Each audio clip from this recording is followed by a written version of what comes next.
In a place that once teemed with tourists, we find a small band of rangers and a dog called Scarlet trying to keep the wildlife alive. For the future of this South African game park is in the balance. The pandemic has chased off the visitors, and the poachers have stomachs to fill. One truck with a handful of men who've got 20,000 hectares at the Dinokeng Game Reserve to patrol. And in recent weeks, they've had very little peace. Can you stop the poachers? We can stop them. They come and go, come and go. We can stop them. Intruders have laced the park's northern boundary with metal snares, and an animal has walked into their trap.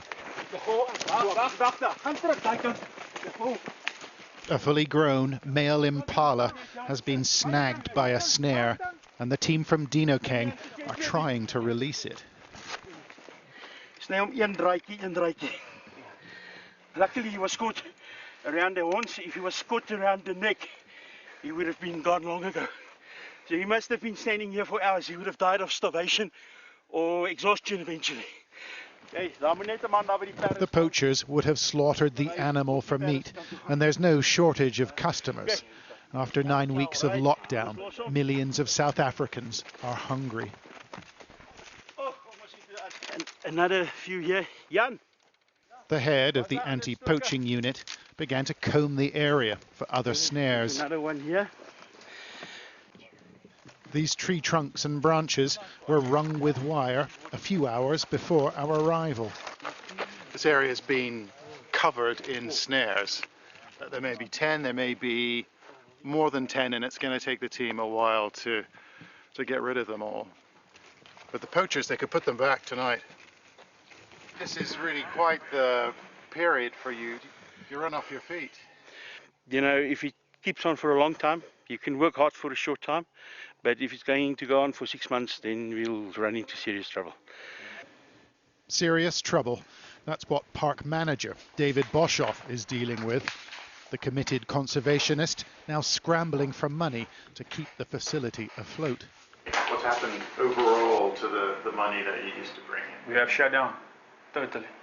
So the whole income stream to the game reserve shut down because there was not even one tourist in this park for April. Without ticket sales, he can't pay the staff, and the park can't function without animals. Are you losing animals? We do. We lost this week. We lost a waterbuck. We lost impala, and we lost a lion a month ago. And that lion was actually walked into a snare that was set for antelope. The rangers think they know where the poachers entered the park the night before, and took us to a spot where the electrified fence meets an impoverished township of 100,000 people. So they usually have a metal spear for doing this. So they just lift it up like that, and then they crawl through. Heat-sensitive cameras often pick up the intruders, but it's much more difficult to catch them in the act. You can see there's one of his buttons that he lost as he crawled through. He left his button? He left his button.